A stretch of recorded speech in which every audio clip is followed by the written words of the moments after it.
Seperti mahkota dari akar tatau yang berkepalakan ular, berasosiasikan dengan ular. Mungkin akan akar tatau itu mungkin sekitar sini juga.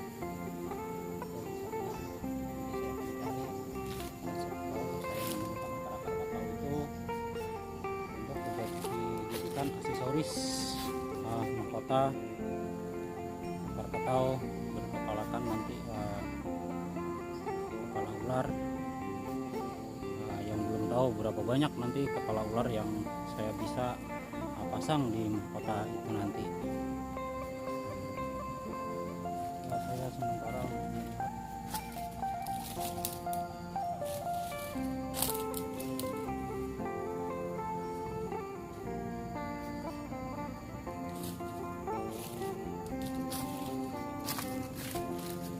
belum saya temukan akar tatau di sekitar sini. Siapa tahu nanti di sekitar sana saya bisa menemukan akar tatau itu.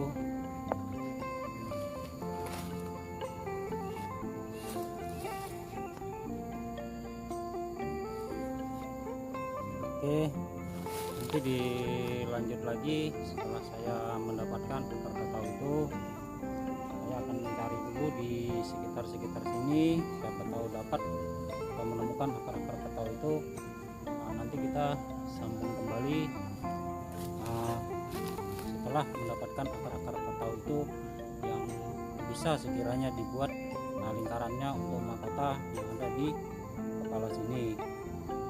Itu nanti yang saya akan cari dulu, kemudian mencari akar tatau yang berukuran sedang untuk bentuk kepala ular itu nanti.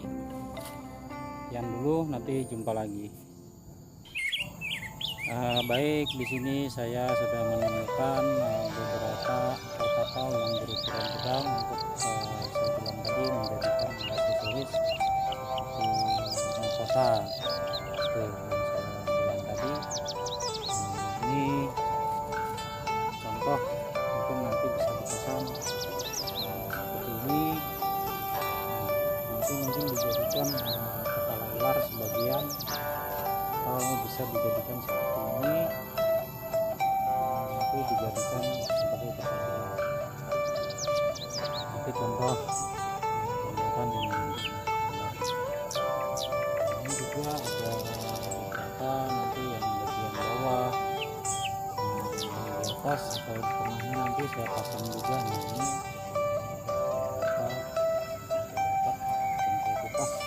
Nah, ini mungkin nanti yang bisa kita jadikan sebagai bentuk kepala ular itu nanti ekornya. Ini yang belum saya kupas, mungkin nanti saya kupas juga. Ini besar seperti ini, nanti akan saya bentuk seperti kepala kobra. Nah, di sini saya juga ingin berbagi ilmu dan pengalaman sedikit. Seperti mengetahui satu benda seperti akar tatau. Banyak orang yang tidak memahami seperti apa bentuk daripada akar tatau itu, tapi banyak yang lebih mengerti dan sok-sok tahu dengan akar tatau yang ada di lingkungan. Di sini saya mau bilang, lebih mahal itu ilmu dan pengalaman daripada pengalaman tanpa ilmu. Nah, di situ saya mau bilang, makanya belajarlah menjadi sesuatu itu yang bisa kita alami dan kita ambil hasil daripada ilmunya, agar itu bisa menjadi ilmu dan pengalaman. Di sini saya tidak berbicara untuk mengajari saudara. Saya di sini hanya berbicara untuk berbagi pengalaman, bukan mengajari Anda ilmu dan pengalaman. Tapi kalau Anda ingin belajar ilmu dan pengalaman, bukan tempatnya kepada saya, dan tempatnya adalah di hutan liar atau di alam bebas. Seperti Anda bisa mencari akar-akar tatau itu sendiri, dan seperti apa sih bentuk daripada daun akar tatau dan akar tataunya sendiri, agar kalian bisa memaham isi-isi alam ini agar nanti suatu nanti tidak tersalah atau salah mencerna atau mengambil barang sesuatu yang mana akar tatau dan yang mana yang bukan.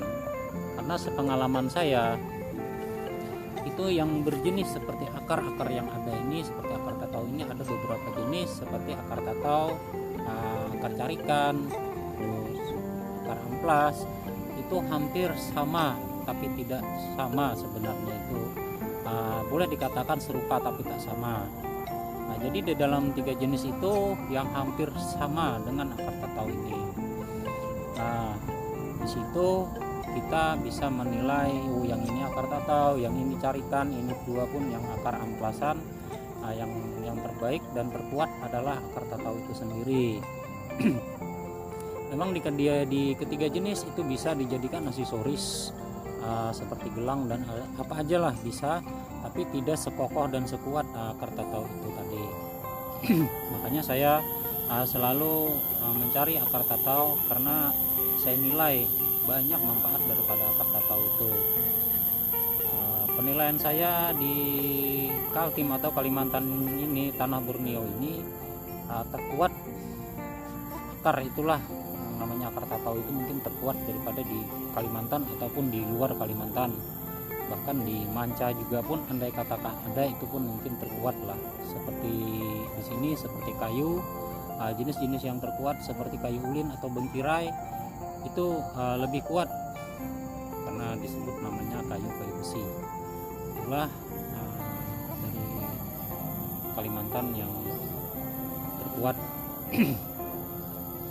Nah, saya di sini sekali lagi saya minta maaf tidak mengajari Anda atau saudara-saudara yang ada di luar sana, tetapi saya hanya bisa berbagi pengalaman, bukan mengajari atau menggurui saudara. Mudah-mudahan bisa memaham atas semua pendapat-pendapat saya dan tidak dijadikan bahan atau satu kesombongan di dalam diri saya, tetapi saya tidak merasakan ada kesombongan, tetapi saya adanya merasa seperti ini dan saya hanya berbagi pengalaman. Saya menciptakan dari gelang berkepalakan 1 dari bahan akar tatau sampai saya bisa menciptakan kepalanya 3 berekorkan 1, bahkan saya sekarang menciptakan akar tatau lagi berkepala ukuran 13, ekornya 4, 5. Nah, sampai juga saya yang membuat di atasnya lagi sampai 21, termasuk saya hadiahkan kepada saudara saya yang bernama Panglima Mandau atau dibilang Haji Ismail di Lamin 1001 Mandau. Dan ini saya baru-baru menciptakan aksesoris saya. Untuk pribadi saya menciptakan gelang berkepalakan 23. Nah, itu yang ular biasa, kepala ular biasa, dan saya buat yang satunya lagi berukuran ular besar, kepala 29. Di situ ada kepala kobra dan kepala apa-apa aja, semuanya yang ada di situ. Saya jelas sejenis kepala ular itulah yang saya ciptakan. Nah, di sini saya ingin membuat lagi satu aksesoris yang belum saya coba dan sudah lama saya niatkan untuk belajar itu. Nantinya saya bisa membuat atau tidak aksesoris itu bisa menjadi kenyataan, seperti saya pernah impian atau bermimpi membuat aksesoris seperti mahkota yang tidak saya bisa sebutkan sekarang ini.